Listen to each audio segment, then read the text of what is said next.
Hi everyone, আমি dietician and yoga trainer Ruma Nandi. আজকে চলে এসেছি তোমাদের জন্য একটা নতুন ভিডিও নিয়ে। আজ আমরা ক্ল্যাপ ইয়োগা করব।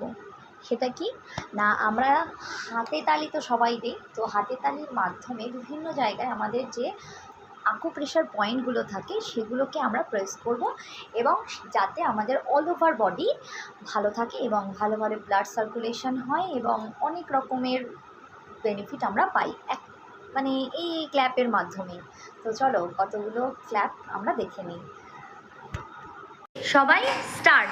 First 1 2 3 4 5 change. 1 2 3 4 5 change. 1 2 3 4 5 change. 1 2 3 4 5 ready. 1 2 3 4 5 change. 1 2 3 4 5 change. 1 2 3 4 5 change. 1 2 3 4 5 change. 1 2 3 4 5 change. 1 2 3 4 5